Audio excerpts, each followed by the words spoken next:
this TrackLib partnership you got going on. It's real interesting. Real interesting. You're including the people in the process a little bit here. How's the work? How's the?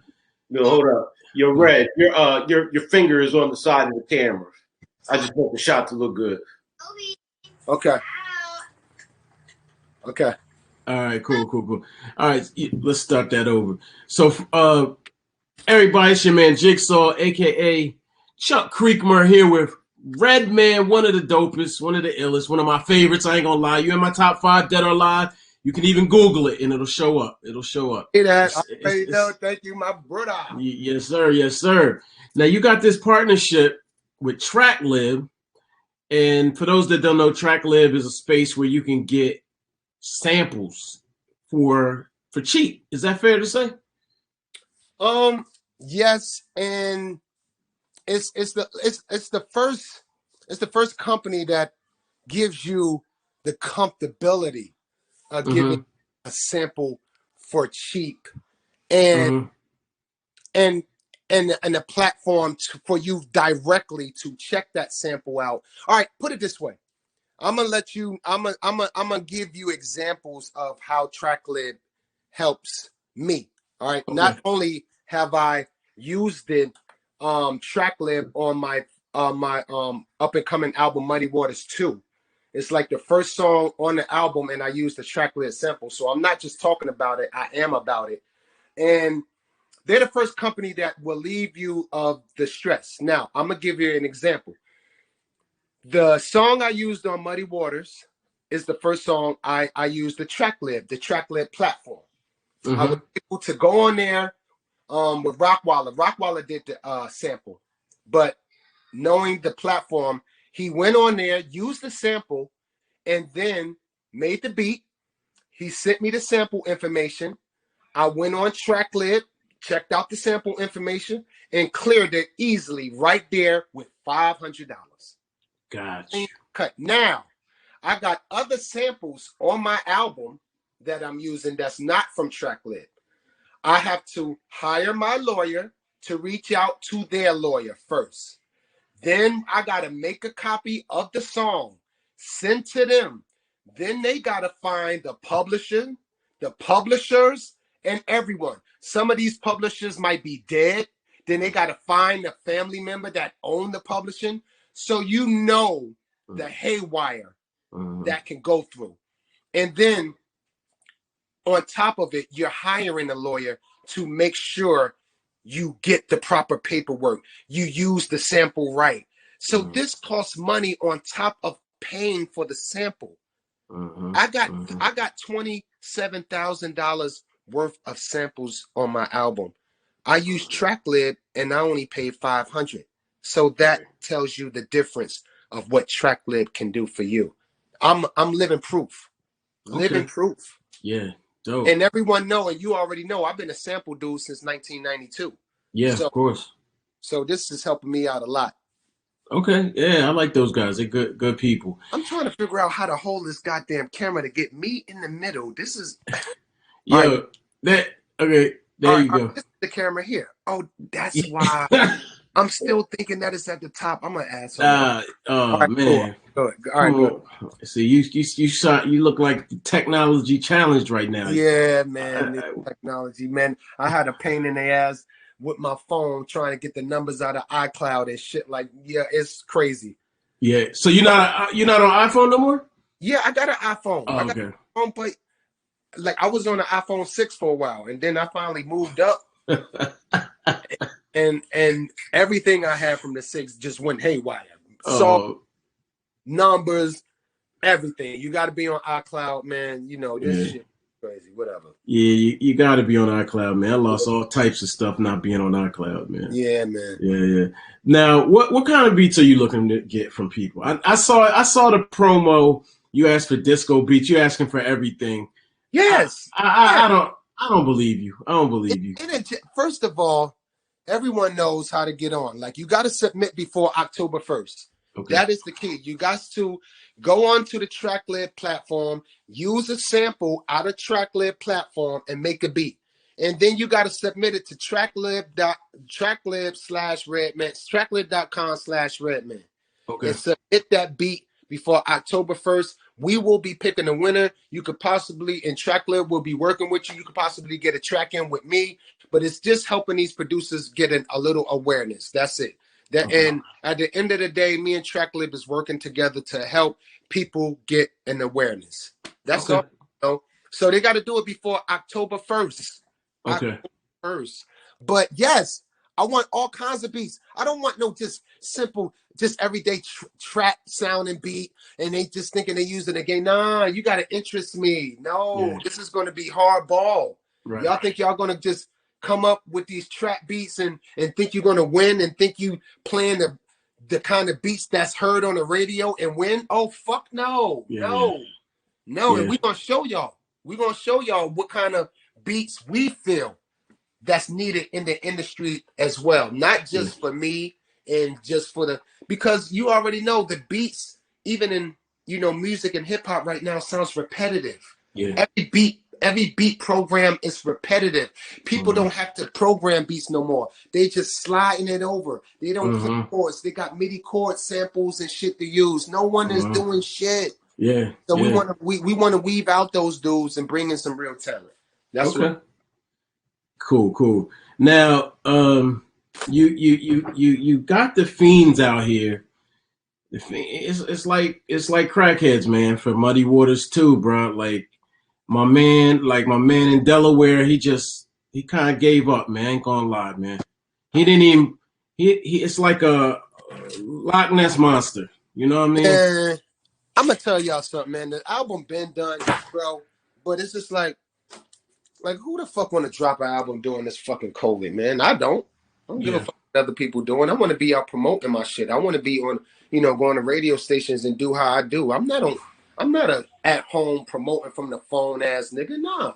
Yeah. I got to be doing shows. I got to operate. So if the fans can't wait an extra couple of months or whatever, until shit clear up, then hey, it wasn't worth it. I'm gonna still drop it, but I'm gonna drop it when I want to drop it. That's the comfort of being an independent artist. Yeah. Not when people want it. It's when you feel. So I feel you. But the stereo I got is definitely 90s sounding. Definitely won't be disappointed.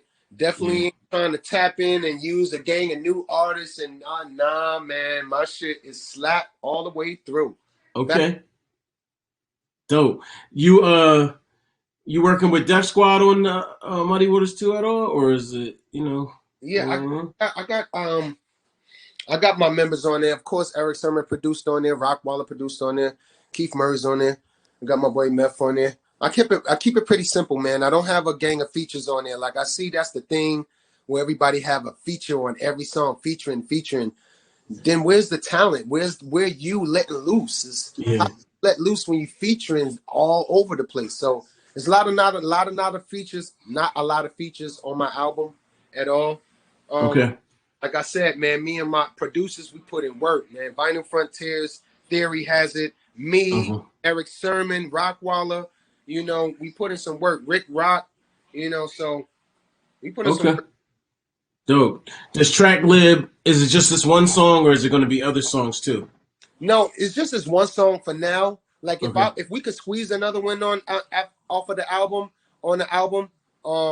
before I have to turn it in, yeah, we can. But this one I used on the album is crazy. Like, the track list sample I used, man, it was just so easy, man. Like, oh my God, if all my samples could have been like that. All right, for example, I got a record I used from James Brown.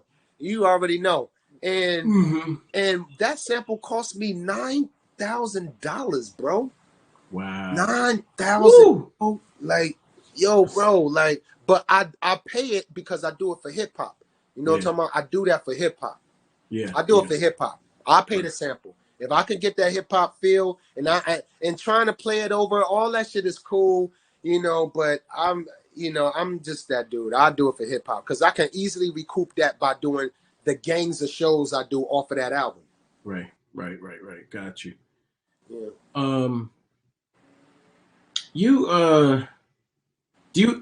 what made you do Muddy Waters 2 as opposed to There's a Dark Side 2 or like why that album? Yeah, because like I said, Muddy Waters 2, like I'm not even trying to recreate a Muddy Waters 2. I'm just really kind of recreate the moment of Muddy Waters 2. And I mean by that is, having the beats, having the feel, because Muddy Waters 2 was like the album was like a kind of pivotal album for me, where I was just coming from the dark. There's a Dark Side album. I had some dark times around there. But Muddy Waters was like a pivotal album for me to come out to the light, to recognize who I am more. So I was kind of dedicating it to that time and moment, not really just the album. Got you. Have you, once when you're rhyming, I would assume at least over such a long period of time, do you ever struggle with content where you're getting inspiration from? Do I struggle with any content? Yeah, like do you? I don't know. How many ways can you say certain things? Like, or is this a new Redman and all the experiences are new? Well, not really, because you know what? I came to the notion of how I move, and I just don't talk about shit I don't know about. Yeah, that's my function. That's my rule. I don't talk about anything I don't know about.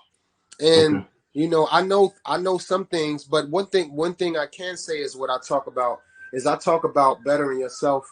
I talk about owning your own shit, and everyone talks that way.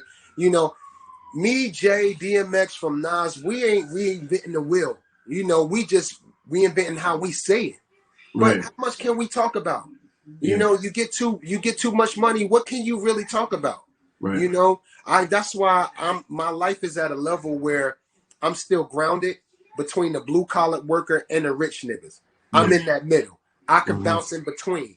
So I have plenty to talk about for a lot of people on this end, on what I know. But I don't talk too much of things where I'm trying to get people to join in with me or agree with me on my beliefs and opinions. It's not about that, because with this internet and social media, man, opinions are like assholes. Everyone has one and wants you to believe in it. So I just kind of just keep it fun, keep it mutual with what I talk about. I of course I don't talk about a lot of shit I used to do in a day, because I'm growner now. I'm talking about it from a more grown up perspective now. But basically, bro, I'm not reinventing the wheel on my album. You're not going to hear like, oh, wow, he's talking about cotton sheets on there, and I never knew he knew. No. Everything is going to be everything is going to be at a comfort zone where you'd be like, that's Redman. We needed this. Now, if we want to hear something political, we'll go listen to this nigga. If we want to hear something about getting money, we'll go listen to this nigga. But I serve the marijuana smokers, and I will never let them down. And I will continue to always bring that type of fucking music for my smokers. Yeah. It's funny. I think it was, who was it? I think it was, it was Crooked Eye. That's who it was. And he said, for the non-smokers, who's your favorite rapper that smokes? And I said, you. Nice. I think I added you. I think it was on Twitter. I think I added you on that one. I think I did. I can't remember. Whatever. That's all good. But yo, you have some new ventures you're doing. Like, what's this Redman AR situation you got? Well, this is the AR is just like a new technology. My boy Scott from out there in the West Coast, he's been a friend of mine for the longest. And the AR. The app, first of all, I always wanted the app because, people should tune into my app to get a more direct on my gear and what my shows and things that I'm doing. So I like being more tentative with my fans and being more direct. So this app is going to help me as along the way as other platforms. But the AR part about it, I mean, it's just technology, and we all know we're living in a world of technology, and technology wins when it's done the right way. And if you download the app and you find any Redman logo anywhere, you use that AR cam that's through my app, and it'll automatically play my videos. And it got 4 channels on there where you can switch to each video right there without to YouTube without downloading anything. You just hold the app over the logo, and it automatically gives you a video. Now we're going to start advancing that where you can hold that over my app, over my name, over my logo, and you could get the gear, you could get everything right there without having to channel in and go to the website and all this, just technology, man. That's all it is. Dope. Now I heard from someone that told me you're a big time gamer in the gaming world and wanted to know what your favorite console was. I didn't know that about you. Well, I'm not gonna lie. I ain't been a gamer in a long time because everyone knows when you're a gamer and you're a businessman as well. Like I became more of a businessman than a rapper and an MC. Now I'm on my business now, and everyone know when you try to balance that business with the family and the game, one of them got to go. Yeah. So the gaming had to go. Yeah. But anyone want to know, like I'm always a first person shooter game. I wasn't into the sports and football. I'm first person shooter all day. My favorite all time game is Doom. I had Doom when it first came out on Jaguar gaming system. So my favorite game is Doom, and my second was Counter-Strike. And, now I'm on Call of Duty and things like that, and Need for Speed, first-person driver games. If I play, when I get the chance to play. Put it this way. It's only one time of the year I get to play, and that's around Christmas. Okay. Sit everything down. I'm around family, whatever. I might throw the game up for a week, and I might go. But any other time, that game is packed up, bro. Yeah, no, that's how I was. I gave it up a long time ago because it was taking too much time, and I needed my life. And I was starting all hip hop at the time. I was like, this is taking. I got to focus. You know what I'm saying? Yeah. But you mentioned business. Somebody asked me to ask you about a telecommunications business or something. I'm like, what are you talking about? I have no clue. What other business ventures do you have going on? Telecommunication. Well, besides working on my own brand with my boy Chain that he does Rock the Bells. Okay. Yeah. I have my own brand in the Maryland cannabis lane called Jane Train. Okay. And I haven't really launched it, but I have my brand in a couple of dispensaries out there in California. But the thing is with that is I'm being compliant. Events like the Hall of Flowers event that was in the West Coast, and any cannabis events that my boy Chain do as far as High Hopes and Blind Tiger, that is his brand. And everyone knows Chain. Like everyone knows Chain that does Rock the Bells. He did all the Rock the Bells concert. Yeah, I know him. Okay, absolutely. So I'm partners with Chain in that. And that's going very well. It's because me and him did years and years of research before we really became business partners and started working in that field. But it's slowly bubbling, and I'm not shouting it because I'm being compliant. I want to be compliant all the way through. So I'm taking all the necessary steps, complying to the laws, make sure my I's and T's are dotted and crossed. So that's why I'm rolling real slow and lightly, not yelling it, not bringing a lot of attention till I'm ready. Second thing I'm working on is, as you know, you never see Red and Meth name on little bullshit products like vape pens and shit like that, because I'm saving my brand for a more bigger picture. I always felt I wanted to be behind the responsibility of cannabis. And what I mean by that is with patents and licensing. And right now I have with my boy Damon Johnson, CANNAMARK, USA. We are brands that have the first FDA approved edible, all natural edible patent link. So if you was at a party and all the edibles was at a table, you pick up that edible, you don't know what you're eating. You don't know how many milligrams, but if it's sponsored through CANNAMARK, it'd be an already edible, all natural edible label on that candy that you can eat. And you can hold your phone over that candy and actually get the reading of every ingredient, where it came from, everything right there before you eat it. And that's what I mean about responsibility of digesting cannabis, smoking cannabis, using it for recreational, using it for medical. I'm more of that line.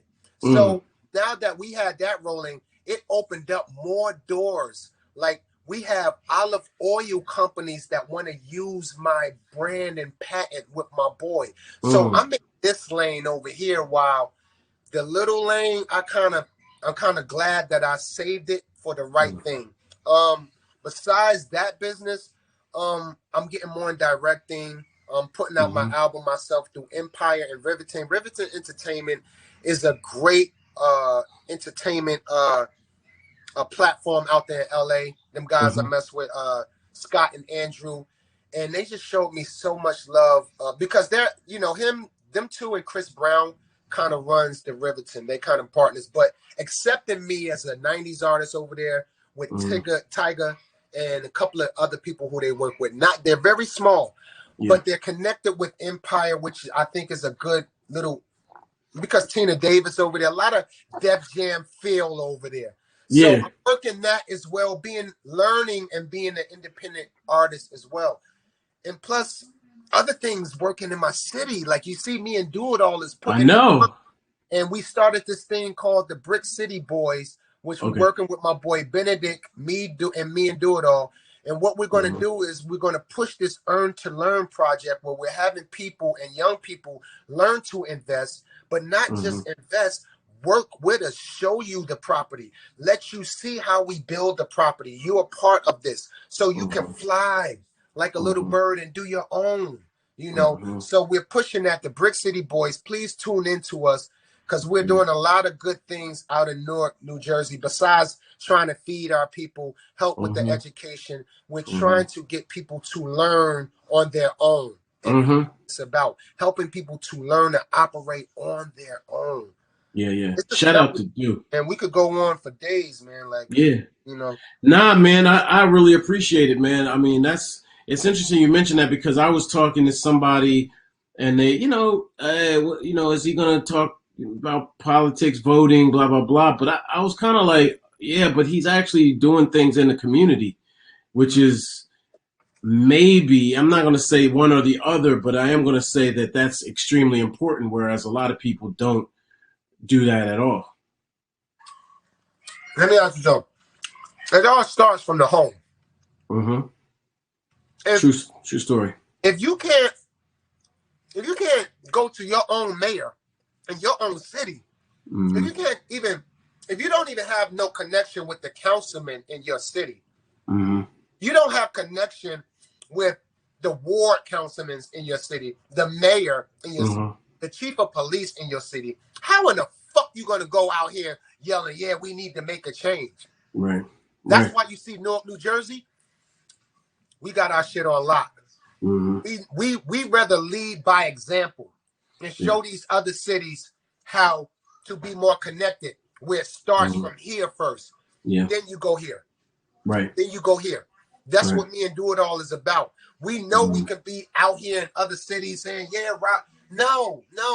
If you can't even take care of your city, how are you going to support? Oh, you're going to support by sending a little check into your city and saying you donated and you support? Nah, we in the trenches. This is what it's called, being in the trenches and putting your city on your back for real. Now, you go ask half of these rappers out here, I don't give a fuck, young and old, how many of them motherfuckers can walk in their mayor office, sit down and talk with them? How many people can walk in their chief of police and sit down and talk with them right now? How many people can sit down with the council wards and schedule a meeting if it was really needed right now? None of them. But me and Do It All can. We can get out here and reassure our people that none of the unjust will happen to them on our watch. We got the chief of police right here, which is black, right from our hood. We got the mayor right here that's black, right from our hood. And that's the kind of connection we're trying to promote. That's the kind of we're trying to connect, show the connection. You can't have a white cop that live 20, 30 miles out in the suburbs coming down to work in the urban area that he don't understand. Don't get me wrong, you do have cops that do understand and respect it. But those that don't, that's when the officials come in, far as the chief of police giving their intake. Like, for example, our chief of police makes sure that the cops know the area. That's the first thing that they have to learn before they work in North. They have to know the people in the fucking area. Yeah. Facts. Facts. So that's important. the kind of promotion and the kind of connection we want to partake in and show the people. We rather lead by example. Yeah. Yeah. Shout out to Ross Baraka, man. Solid dude. Shout out to Do It All. Yeah. Here's a story for you. I don't know if I told you this, but I opened for Do It All in college, back at the University of Delaware when he opened. He came to my school with KRS-One, and I was the opening act. Wow. How long ago? That's 20. That's 20 plus strong right there. Yeah, that's 25, bro. Let me probably edit this up out the video, but yeah, that was a minute ago. It was a minute, right? Yeah, that was a proud moment for me though. Now a lot of people ask me, I ain't even gonna put it on other people. Can we get a Verzus with you and Meth, man? Like, Verzuses are real friendly now. You know what I'm saying? It's a celebration of artists. You know what I'm saying? So it's not a Verzus really anymore. It's not a battle like that. So we're thinking you and Meth could do a Verzus, and it could be real crazy. You know what I mean? Like you could set the whole thing off back to the hip hop. You know, they did Patti LaBelle and Gladys Knight and then Monica and you know what I'm saying? Brandy. That's cool. I watched that. I heard Patti LaBelle and Gladys Knight was off the hook, and I love both of them women. Yeah. No, it was off the hook. It was off the hook. But what do you think about possibly doing a Verzus with you and Meth? Yeah, I don't know. You know, I don't know. I wouldn't care if he wanted to do it, maybe, but I don't know. If it would be good for the culture, yeah. I'm just not a follower too much to be just jumping in what everybody do. I'd rather enjoy it from the outside. Like, y'all go ahead and I enjoy it. So you don't want to do any type of Verzus? Not really. Yeah. Because I'll be wilding. I want, first of all, look, I wouldn't care. Because I don't care about losing or winning. It ain't about losing or winning. But I'll be up there having fun, wilding. I'll be wilding, yo. Yeah. But I don't want to do it like they done built it to do. Like, when they was doing it, you got to, I guess, going through meeting each other in one room, and it got kind of a little corny to me. Yeah. When it was over the phone, streaming a little bit, but I understand the streaming couldn't hold the weight, so they had to put everybody in one room and make it one stream. So I can dig that. I don't know. Yeah, you nailed it. I ain't even gonna lie, I felt the same way. I mean, shout out to Swiss and Tim. They out there, they doing it, but it's a little too friendly now. You know what I'm saying? I appreciate the energy when Preem and RZA were going. You know, it was friendly, but you know they was throwing them haymakers. Yes, it was. Yeah, yeah, they were. So all right. We get it that you're not political and you're not really trying to do that, but do you have any thoughts on the the state of affairs right now? You mentioned social media, and there's a great documentary called The Social Dilemma that you should check out. Yeah, I was watching that. Yeah, it speaks a lot about why people are so divided. Yeah. But do you have any thoughts on the election and which way people might want to go? No, I ain't gonna lie. No. Yeah. Do you? My thing is, maybe voting will help. But just to be honest, I'm a more realist. Everything that's happened and been planned over 100 years ago. Mm-hmm. Okay. Everything that's going on it's been planned over 100 years ago, over 500 years ago. Everything that's going on is supposed to happen. Right. Can a vote change? Yes, it can. Right. Change to what? Right. Change to what? Mm-hmm. I if KRS-One or Ice Cube is not the president, then I don't know who can handle it. Yeah. Then I know them two dudes is going to go in there and do what they're supposed to do. All right. If KRS-One and Ice Cube not the president, that's going to really go in there and say, all right, let's take the cobwebs down off of all this shit here. Let's push all these books in. We're gonna get a whole new feel. All right. You have other countries that don't disagree with their government, they overturn that motherfucker. Yeah. We can't do too much but have a vote. So they give us a little hope through a little vote. That's how I feel. They give us a little hope through a little vote. We either got to settle for this motherfucker or settle for this motherfucker. Yeah. That's just my opinion. Don't take it wrong, because we're living in a very opinionated world right now. So please. No, that's fair. That's fair. On this is just what I believe. So I would think the main thing we all have to do is change how we think. Yeah. And that's how we really gonna overcome what we need to do. We need to all change how we think as individuals to help this world. Can't no president help this world. Can't this motherfucker help this world right now. We need to change how we think as individuals. That's going to really help this world. And that means saving the planet, saving the government, saving everyone that needs it right now. We can't change our skin color. Yeah. We can't fucking change our skin color, but we can change how we think. So that's just my opinion. I'm not political. Am I voting? Man, no. Yeah, you might not vote at all. Don't get me quoting on it.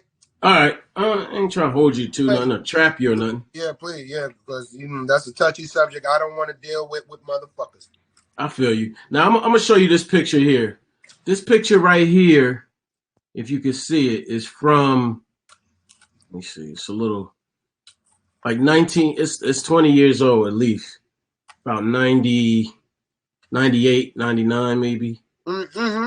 It's a little in the light, whatever. Yeah, I remember that jacket too.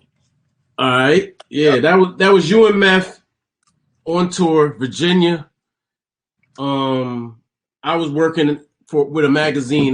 We literally chased y'all. It was the craziest thing ever for me in terms of writing. Literally, the fans were so crazy. We almost got in a car accident with some crazy fans who was chasing y'all. Thomas Lytell was there, and y'all were in a van, and the fans in Virginia was crazy. But my question is, how have you changed? I mean, you sound much more like, I don't know what the word is, maybe thoughtful than the guy that's in that picture. How would you say you've evolved since then? Well, I've evolved and got more smarter. Yeah. Got more healthier. Got more appreciative of my life. Mm-hmm. We all lose weight sometimes. It's part of our journey. Mm-hmm. Didn't have an up, there wouldn't be no down. So you got to learn how to deal with these ups and downs. And I think I got the hang of it now. Yeah. Because you're never going to stop going through problems. You're never going to stop going through ups and downs. This is how you handle it. It's how you surround yourself with the right kind of energy to handle that too. You can't have nobody that's taking you out of character. And I think I'm finally getting the hang of that. Even at my age, I just turned 50 this year. Okay. Absolutely, a half a century. But I'm in the best shape of my health shape of my life right now. Good. I'm smarter, and I could say I evolved standardly from any other one. I'm not different from anybody else from how I grew and how I evolved, because I just got smarter. And the thing is that it didn't take a lot of dumbass mistakes for me to get here. It took a lot of hurt. It took a lot of backstabbing. It took a lot of disloyalty from motherfuckers. Yeah. It took a lot of things I had to deal with, but it was part of my journey. I needed that to be who I am right now. Now that and plus, my mentor KRS-One helped me out a lot. He's always been a good friend, having me in his videos. He always knew he was one of my mentors. Right. But as he grew as an artist, as he got evolved and was doctorate in by Cornell West, be a professor, a college professor, a professional lecturer. And watching him, and one thing he said was the value of a person is not what he has or what he owns. The value of a person is what he can do without in life. Right. And that is the real meaning and value of a person. And letting that resonate with me was like, yeah, because sometimes we get in a mode where we think we have to keep up with the Joneses. We have to keep up with what life is offering, what other people is doing. And it's not the case. We are all built individually, and we supposed to move and build our own energy. And, you know, like I said, it just took a long time, not a long time for me to get here, but I'm glad that I got here just in time at my age to really start moving to my next journey. As you see, I never got caught in dumb shit, stupid shit out here, parts of the internet, social media. My shit is humble, and my circle of friends that I hang around and other rappers feel the same way. Like Nikki D, Heather B, you know, these are my sisters. Queen Latifah, Tretch, Do It All Do, Mev, Inspector Deck. You know, we are Sheik Luch. We all keeping Q-Tip. You know, we all keep in touch. You know, everyone has their own little circle, but you know, that's my like kind of circle who I reach and make sure they reach. And so it takes a good circle, good energy to evolve the right way with yourself as well. You know, while you're trying to do it. In my opinion, that's how I did it. Yeah, that's dope. Man, that's amazing. Yeah, you definitely are very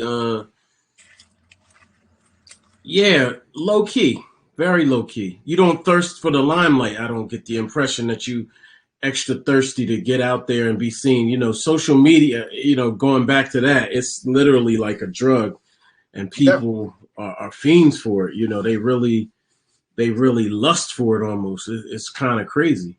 Yeah, but man. You do your thing, but it's you know, I see you. You know, you got your pop on there one day, community service on there one day, maybe a business project on there, you know, something else, and then, you know, you out. It's not 30 posts a day or anything. I don't see how motherfuckers have time to be doing 800 posts a day on their goddamn IG. Me neither. I be talking to Pete Rock like, Pete, what's your secret, bro? What is your secret? he says it's him. I don't believe him. I'm like, nah, cuz you gotta have an intern. Something. Yo, you is crazy for that. I'm just saying. It's the other couple. Pete Rock is my brother. Yeah. There's a couple of other people that said that too. Yeah, but that damn Pete Rock. I asked him. I can't even see no important shit if it's not his shit. I gotta see 100 Pete Rock posts first before I can get to anything. Yeah. I just be like, fuck it, I'm not even on here, man. Yeah, no, Pete's doing his thing. In terms of your legacy, I ain't gonna hold you too much longer because I know, you know, primarily this is about TrackLib, and we will talk again. But you know, your legacy is one that is extremely storied, I guess is a good word. I ain't gonna lie, Red. Like, I remember the first day listening to your first album, being in class and literally sitting in class, you know, like mad disrespectful, listening to this album and it like changing my life. And yo, I'm not a smoker, I might add. Like, that has never been my thing. I never was on that at all. But the energy was just, you know, crazy. Right. So just know that you changed lives in ways that you probably don't even know yet. Or maybe you do know. I don't know. So as I got older, that was another thing I evolved to too, is really recognizing and owning who I am and what I did for people. Yeah. Like when a person come up to me and tell me I'm the soundtrack of his life, then I have to respect that. I don't take it as a joke. I don't be like, oh, yeah. I'll be like, are you serious? They be like, yes. Yeah. And then they run it down on each song, on how I helped them through, or what situation they was in and what song helped them, you know? Yeah. Right. So do you have a favorite lyric that you ever spit or favorite song?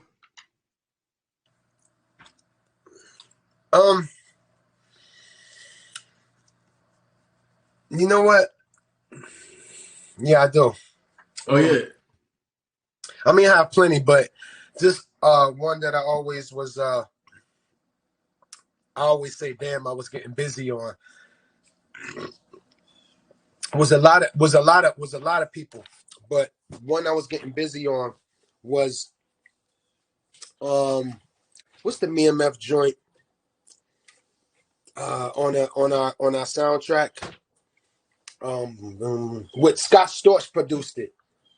Oh, how high? Let's Get It. It's called Let's Get It. Okay. On a Red MF soundtrack, How High soundtrack. Okay. Produced by Scott Storch. I was on that motherfucker. Ooh. Okay. I'm like, ooh, put your ear to the train track. I'm still coming. You feel drumming. Oh, yo, bro, it was so crazy. I forgot it, but yo, it's nuts. Go to that song, y'all, and pull that up. You'll see why. Shit, yo, me and Meth was getting busy on it. All right. I'm gonna go back. I'm gonna have to go back on that one because I prefer your solo at work. No, no disrespect to Meth at all. No disrespect whatsoever. You have your opinion, brother. Yeah. I just prefer solo stuff. But yo, I know you out there with your fam. Shout out to your pops too, man. How's he doing? He's doing okay, man. Like, shout out to everybody that be shouting my pops out too, man. Yeah.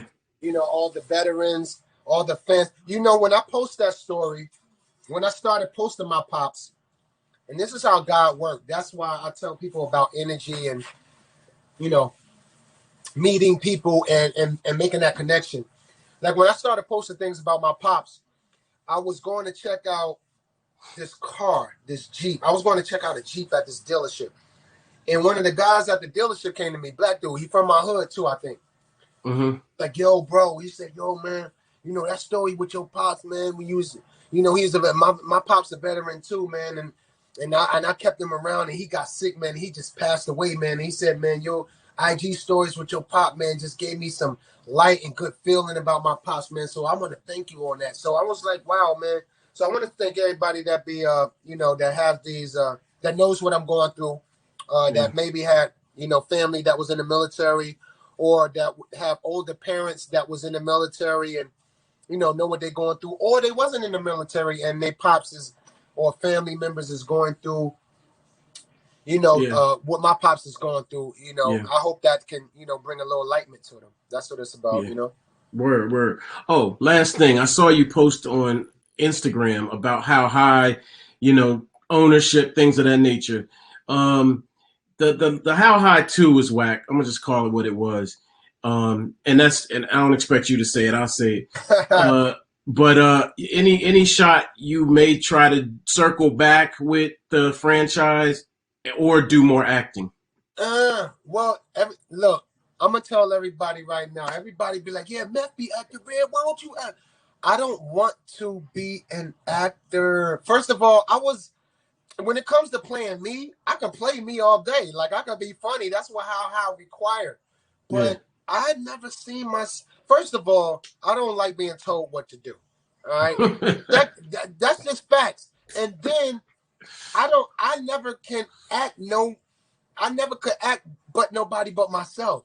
That's just what it is. That's just my real life thing. So that's why I can get more by being behind the camera. Like, look, I actually took a crash course at NYFA in California. Shout out to NYFA in California. I went out there. I got my certificate as you know, learning my camera and learning directing. You know, so I did a crash course out there, and I'm great behind the camera. I actually want to go to. I actually started taking Tasha Smith acting. She has such a great acting class, ladies and gentlemen. If you have not went to and tried Tasha Smith acting class in California, I would advise you to do it if you're trying to act. Facts. I even started taking her course just so I can learn what to get from my actors when I direct. So my thing is, I want to be behind the cameras, ladies and gentlemen. I don't want to act. I don't want to be a slave in acting, having to go on this movie, learn a line, do it right. That's just not me. I would rather give the direction and shoot, and that's my lane. So hopefully, You know, no, not hopefully. When I do it, I'll keep y'all posted.